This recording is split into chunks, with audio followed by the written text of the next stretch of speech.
একদিন একজন টিচার তার ক্লাসরুমে গেল এবং ক্লাসরুমে এরকম একটা বোতল নিয়ে গেল যার হচ্ছে অর্ধেক পানি আছে আর অর্ধেক খালি আছে।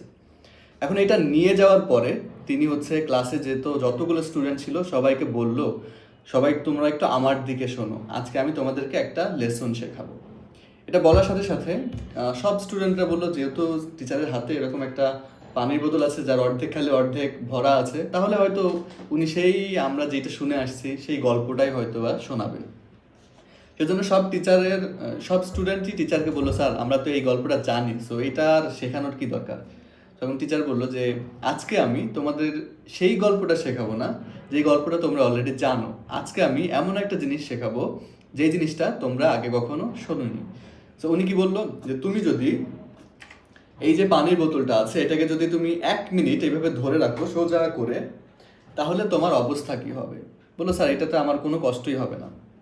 তখন সেই টিচারটি বলল যে তাহলে তুমি যদি এটাকে 10 মিনিট ধরে রাখো। বলে, স্যার একটুখানি হাত হয়তো ব্যথা করতে পারে, কিন্তু আমি পারবো। যে তুমি যদি এটা 30 মিনিট, যে আর একটু ব্যথা করবে।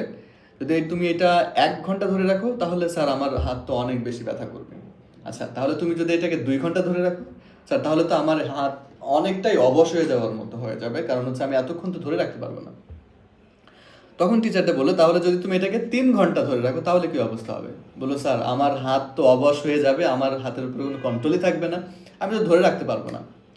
তখন সেই টিচারটি বললো, তাহলে যদি তুমি এটাকে সারা দিন ধরে রাখো তাহলে কি অবস্থা হবে। তখন সব স্টুডেন্টই বললো যে স্যার এটা ইম্পসিবল, কারণ হচ্ছে এতক্ষণ ধরে রাখা কখনোই সম্ভব না।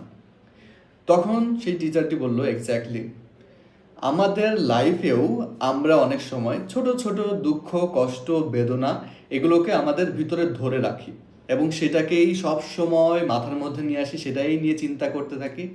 দিন শেষে কি হয়, সেই কষ্টটা কিন্তু কখনো কমে না, আরও নানানভাবে সেটাকে বড় হতে থাকে, আরও বড় হয়।